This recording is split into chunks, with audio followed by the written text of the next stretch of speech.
सबसे पहले आप सभी को तुलसी विवाह की हार्दिक शुभकामनाएं। आज हम तुलसी विवाह के बारे में जानेंगे। कार्तिक शुक्ल पक्ष की एकादशी को देवउठनी एकादशी कहते हैं।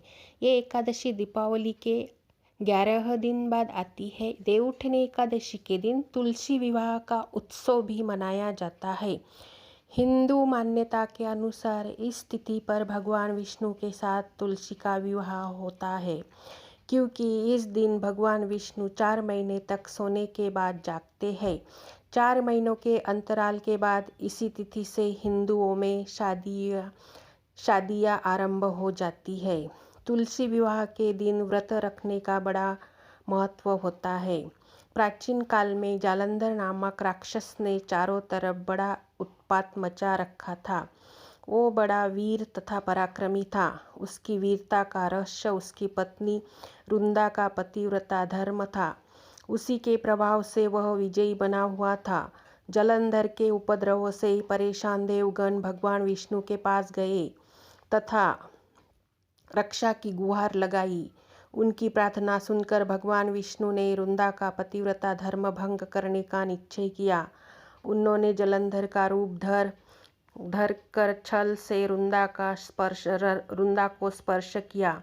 रुंदा का पति जालंधर देवताओं से पराक्रम के साथ युद्ध कर रहा था, लेकिन रुंदा का सतीत्व नष्ट होते ही मारा गया। जैसे ही रुंदा का सतीत्व भंग हुआ, जालंधर का सिर उसके आंगन में आ गिरा। जब रुंदा ने यह देखा तो क्रोधित होकर जानना चाहा कि वो कौन है जिसने उसे स्पर्श किया था। सामने साक्षात विष्णु जी खड़े थे। उसने भगवान विष्णु को शाप दे दिया, जिस प्रकार तुमने छल से मुझे पति वियोग दिया है, उसी प्रकार तुम्हारी पत्नी का भी छलपूर्वक हरण होगा और स्त्री वियोग सहने के लिए तुम भी मृत्युलोक में जन्म लोगे। यह कहकर रुंदा ने अपने पति के साथ सती हो गई। रुंदा के शाप से ही प्रभु श्री राम ने अयोध्या में जन्म लिया और उन्हें सीता वियोग सहना पड़ा। जिस जगह रुंदा सती हुई वहाँ तुलसी का पौधा उत्पन्न हुआ।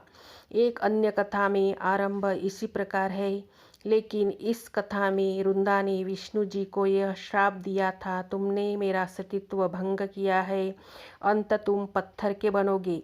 ये पत्थर शालिग्राम कहलाया। विष्णु ने कहा, हे रुंदा, मैं तुम्हारे सतीत्व का आदर करता हूँ, लेकिन तुम तुलसी बनकर सदा मेरे साथ रहोगी। जो मनुष्य कार्तिक एकादशी के दिन तुम्हारे साथ मेरा विवाह करेगा, उनकी हर मनोकामना पूरी होगी। बिना तुलसी के शालिग्राम या विष्णु जी की पूजा अधूरी मानी जाती है। शालिग्राम और तुलसी का विवाह भगवान विष्णु और महालक्ष्मी का ही प्रतीकात्मक विवाह माना जाता है।